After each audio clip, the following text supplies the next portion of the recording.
ناظرین آپ کا خیر مقدم ہے، ہم حاضر ہیں ایک بار پھر، اور آج موضوع چونکہ تقوی ہے، اور تقوی کے موضوع پر اس پر جو سوالات ہم نے کیے ہیں بہت اچھے انداز میں ہمارے اسکالرز نے جوابات عنایت فرمائے۔ ڈاکٹر عاطف اسلم راؤ صاحب موجود ہیں، میں چاہتا ہوں ان کی خدمت میں بھی ایک سوال پیش کر دوں، پھر ہم آپ کے سوالات کی جانب بھی بڑھیں گے۔ اچھا، یہ سمجھا ہی جاتا ہے ڈاکٹر صاحب کہ جناب تقوی تو اللہ والوں کی صفات میں سے ہے، ہم تو گناہ گار ہیں، ہم تو بس نمازیں پڑھ لیتے ہیں ٹوٹی پھوٹی، روزے رکھ لیے اور کچھ نیک عمل کر لیے، تو کیا ہر بندہ مومن کے لیے ضروری ہے کہ صفت تقوی اس میں موجود ہو؟ یہ فرمائیے گا۔ بسم اللہ الرحمن الرحیم۔ جیسا کہ ہم نے اس پہ کافی گفتگو کی اور مختلف نکات اس پر سامنے آئے، تو یہ ضروری ہے کہ ہر مومن بندہ جو ہے اس کے اندر صفت تقوی ہو، تبھی اللہ تبارک و تعالیٰ کی بارگاہ میں اس کے اعمال مقبول ہوں گے۔ اور اس کے لیے ضروری ہے کہ ہم دو تین پہلوؤں پر ذرا غور کریں۔ ایک تو یہ کہ ہمارے معاشرے کے اندر ہمیں تقوی کیوں نظر نہیں آتا؟ ہم سے یہ پوچھا جاتا ہے کہ کیوں یہاں پر ایک دوسرے پر اعتماد نہیں ہے، کیوں برائیاں اتنی عام ہیں، کون ہے اس کا ذمہ دار؟ میں یہ سمجھتا ہوں کہ اس کے ذمہ دار جو ہے سب سے پہلے والدین ہیں۔ والدین کی ذمہ داری بنتی ہے کہ اولاد کی بہتر انداز سے تربیت کریں۔ اللہ رب العزت نے فرمایا قُوا انفسکم وَأَہْلِیکُم نارا، اپنے اور اپنے گھر والوں کو جہنم کی آگ سے بچاؤ۔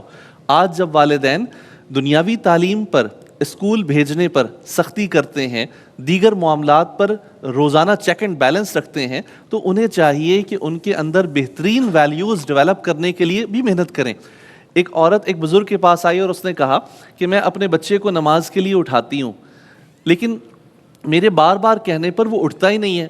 تو وہ بزرگ صاحب نظر اللہ والے تھے، انہوں نے کہا کہ تیری کوشش کے بعد بھی جب وہ نہیں اٹھتا نا، تو ایک دن تو یہ تصور کرنا کہ جیسے ابھی زلزلہ آنے والا ہے اور تیری چھت گرنے والی ہے، یا یوں سوچنا کہ تھوڑی دیر کے بعد یہاں پر آگ لگنے والی ہے کہ اسپارک ہو گیا، پھر تیری کیا کیفیت ہوگی اور کیسے اسے اٹھائے گی؟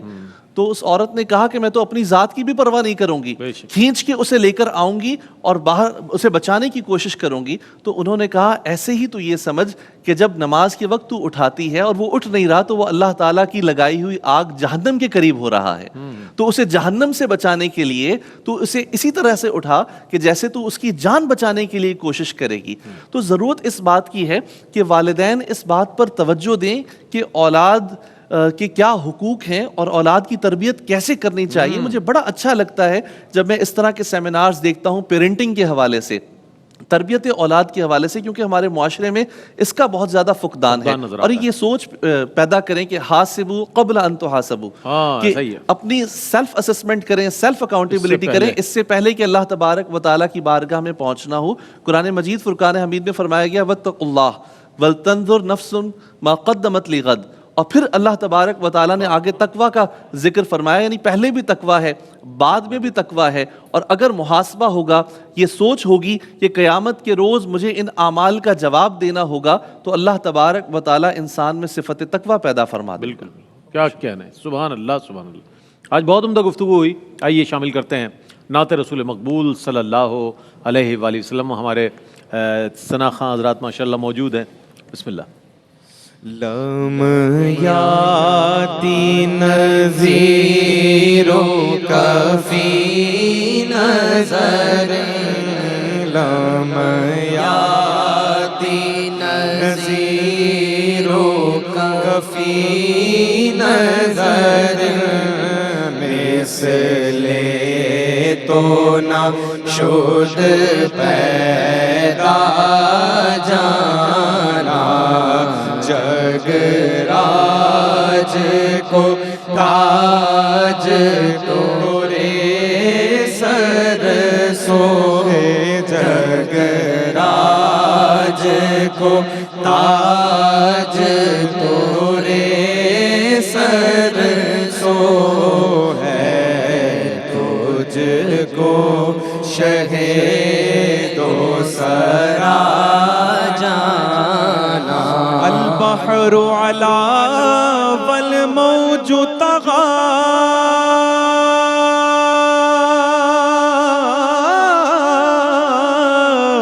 من بے کسو طوفان ہوش روبا، من بے کسو طوفان